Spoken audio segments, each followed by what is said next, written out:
Hello friends, welcome back to Priya Vijay kitchen. நான் பிரியா பேசுறேன்.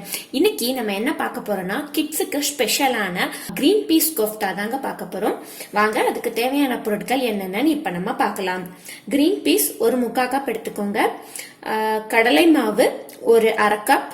அப்புறம் ஒரு பெரிய வெங்காயம் குட்டி குட்டியா நறுக்கி வச்சுக்கோங்க. அப்புறம் உங்க காரத்துக்கு தகுந்த மாதிரி பச்சை மிளகாய், நான் பெருசு 1 எடுத்துக்கிறேன், சிறுசுனா 2 எடுத்துக்கோங்க. அப்புறம் ஒரு 1 இன்ச் அளவுக்கு இஞ்சி.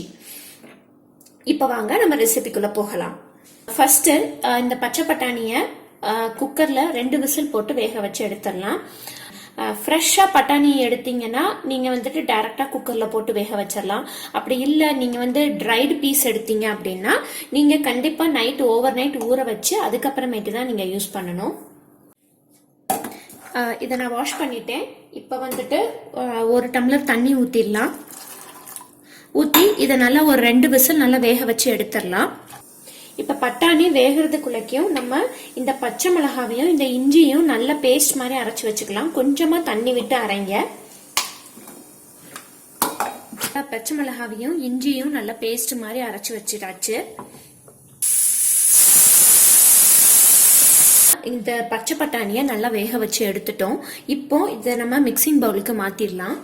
நல்லா பட்டாணியை மட்டும் எடுத்து போடுங்க, தண்ணி இல்லாம பாத்துக்கோங்க.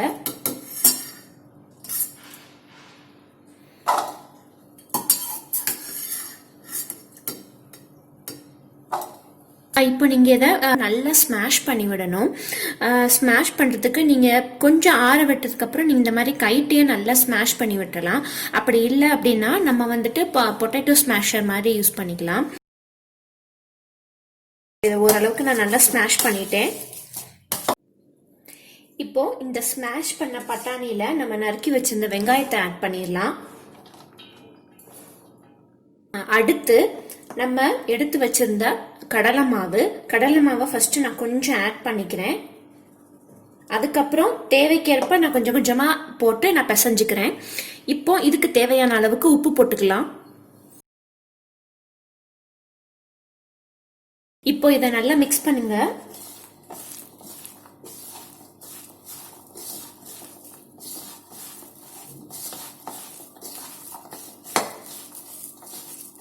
நம்ம இன்னும் பச்சை மிளகாய் பேஸ்ட் நம்ம இன்னும் சேர்க்கல.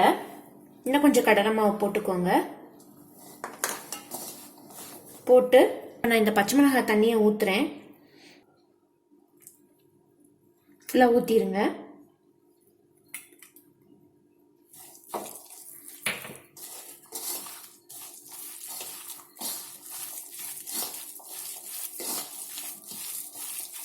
இப்போ இந்த மிச்சம் இருக்கிற மாவையும் போட்டுருங்க. இன்னும் கொஞ்சம் பவுடர் போட்டுக்கிறேன். நான் எடுத்துருக்கிறத விட கொஞ்சம் 1/2 கப்பு கூட போட்டேன்.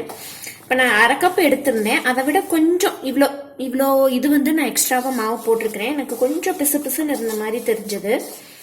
ரொம்பயும் பிசு பிசுன்னு இருக்கக்கூடாது, அது மாதிரி ரொம்பயும் ட்ரையாகவும் இருக்கக்கூடாது. ரொம்ப பிசு பிசுன்னு இருந்தா உங்களுக்கு எண்ணெய் குடிக்கும். அதே மாதிரி ரொம்ப ட்ரையா இருந்துச்சு அப்படின்னா உங்களுக்கு உதிரி உதிரியா இப்ப எண்ணெயில பிரிஞ்சிரும்.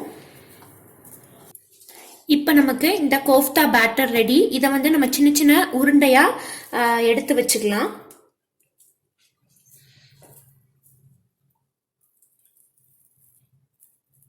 இந்த மாதிரி குட்டி குட்டி பால்ஸ் உங்களுக்கு என்ன ஷேப்ல வேணுமோ அந்த ஷேப்ல நீங்க எடுத்து வச்சுக்கோங்க.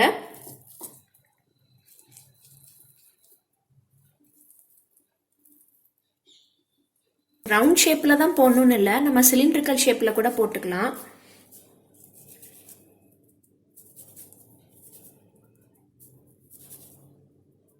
இந்த ஸ்நாக் நீங்க ஈவினிங் சின்ன குழந்தைங்களுக்கு செஞ்சு கொடுத்தீங்கன்னா ரொம்ப விருப்பப்பட்டு சாப்பிடுவாங்க. 3/4 கப் பச்சை பட்டாணிக்கு ஒரு 15 பீஸ் கிட்ட வருது. 2 குழந்தைங்க இருக்கிற வீட்டுல ஈவினிங் ஸ்நாக்ஸுக்கு தாராளமா போதும். இப்ப நம்ம இதை ஆயில்ல பொரிச்சு எடுத்துடலாம். இப்ப ஸ்டவ் ஆன் பண்ணிடலாம். வடை சட்டி சூடாகையும் நம்ம எண்ணெய் ஊத்திடலாம். எந்த எண்ணெய் பலகாரம் சுட்டாலும் இந்த மாதிரி பிள்ளையார் பிடிச்சு வைக்கிறது பழக்கம் எங்க வீட்டுல. இப்ப எண்ணெய் நல்லா சூடாயிடுச்சு. இப்ப நம்ம இந்த ப்ரிப்பேர் பண்ணி வச்சிருந்ததை போட்டலாம்.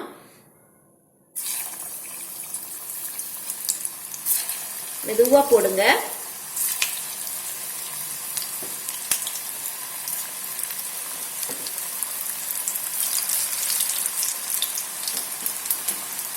கொஞ்சம் ஃப்ளேமை குறைச்சி வச்சிடலாம். ஒரு சைடு நல்லா குக் ஆனதுக்கப்புறம் நம்ம திருப்பி விடலாம். இப்போ ஒரு சைடு நல்லா குக் ஆகிருக்கும். இப்போ நம்ம இதை திருப்பி போடலாம்.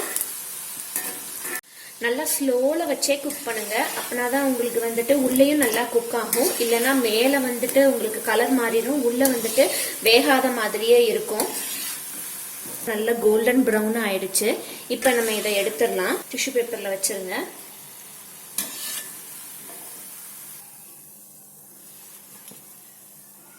அதே மாதிரி மீதி இருக்கிறதையும் நம்ம போட்டு முடிச்சிடலாம்.